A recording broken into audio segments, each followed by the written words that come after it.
Welcome to What Frankly Pierce News. I'm Arthur Fairview. Here's what we're facing. A little more than a day after being found liable for battery and defamation of E. Jean Carroll in her civil suit against him, the failed former president took questions in a live town hall event on CNN. Seriously? CNN?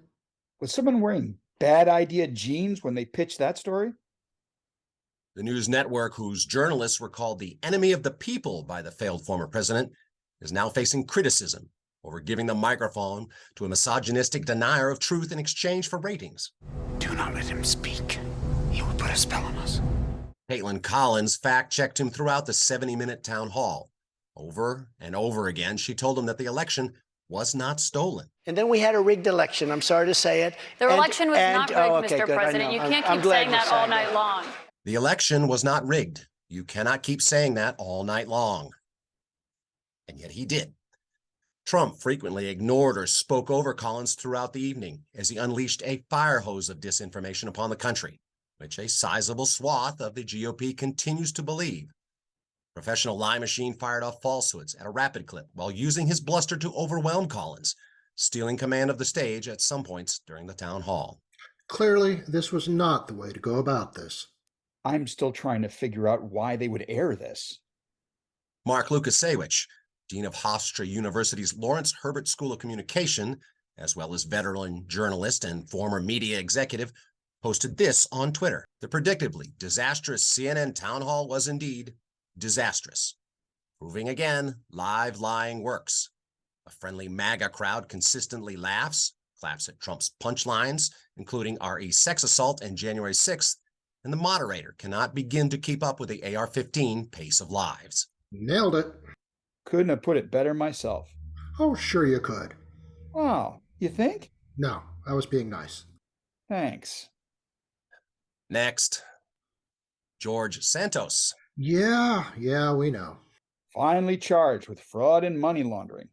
Yes, he pled not guilty to those federal charges, but earlier charges from Brazil in 2008 have just surfaced.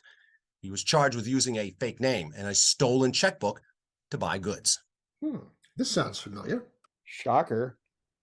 Appearing before the court remotely, Santos signed a deal with Brazilian prosecutors that he would confess and agree to pay almost $5,000 in fines and restitution in exchange for dropping the charges. And yet, he is still a sitting congressman. For now. Switching tacks, a scientist says he has solved the mystery of the Bermuda Triangle. Ooh, this I want to hear. Pick any one of the more than 50 ships or 20 planes that have disappeared into the Bermuda Triangle in the last century. Each one has a story without an ending, leading to a litany of conspiracy theories about the disappearances in the area, marked roughly by Florida, Bermuda, and the Greater Antilles. Come on. We all know it's aliens, right? I said so, didn't I? Aliens.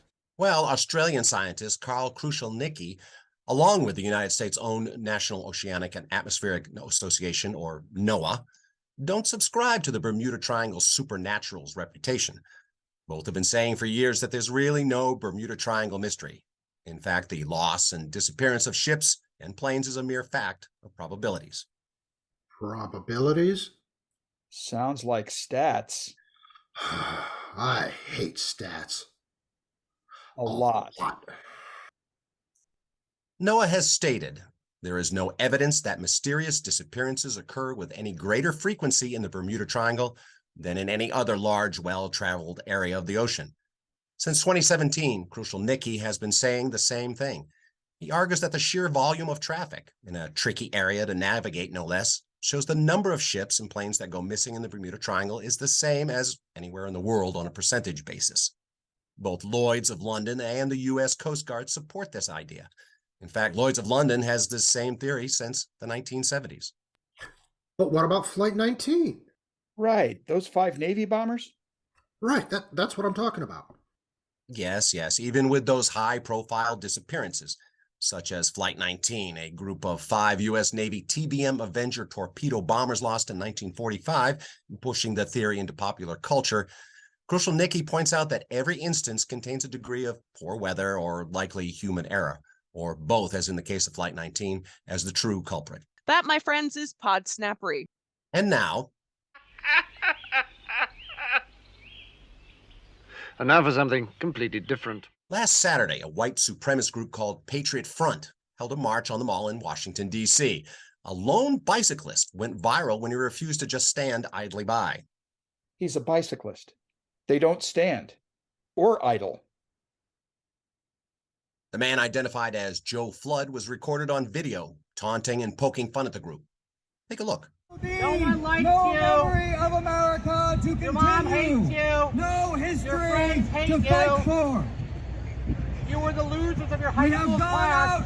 We have gone out into this once great country. Americans are cast adrift. You're not even matching. Underfoot. You all got different types of pants on. The cities have turned. You look like General Custer's illegitimate son.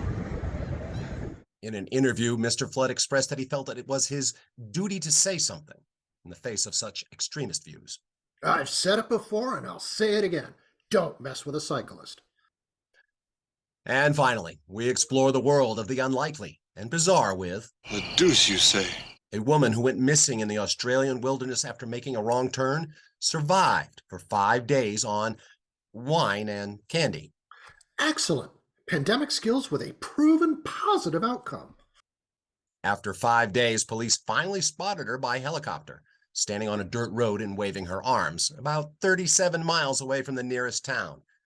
After being lost in the bush for 5 days, she was extremely relieved and grateful to see us, and we were just happy to see her, said Martin Torpey, a sergeant with the police department of Wodonga, Australia.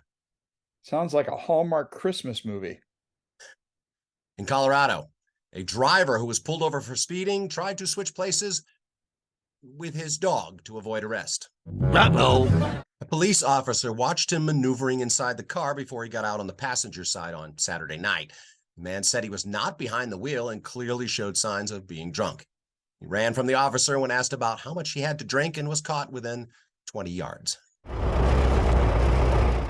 And police in Enid, Oklahoma, at first walked slowly and cautiously through grassy wooded area of a farm, seeking the source of faint cries in the distance. I think it's a person.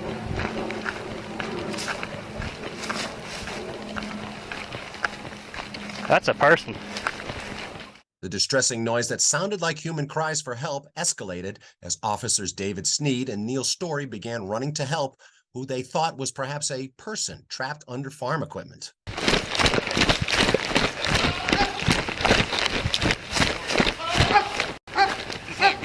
Is it goat?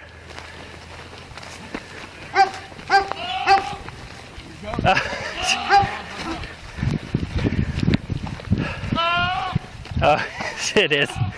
Instead, it was a goat. The farmer said he had 2 male goats in the barn. He took one out, and he wasn't happy. Sometimes a wrong call can really get your goat. You are not kidding. I was wondering, since this is our 65th episode, does this mean I can start collecting Social Security?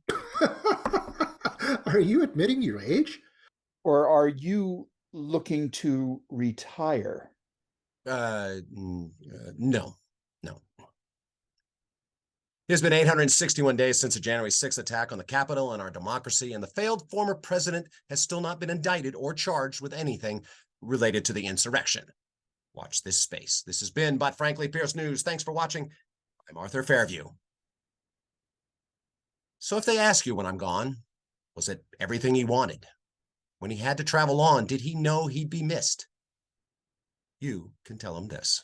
Hey, yeah, he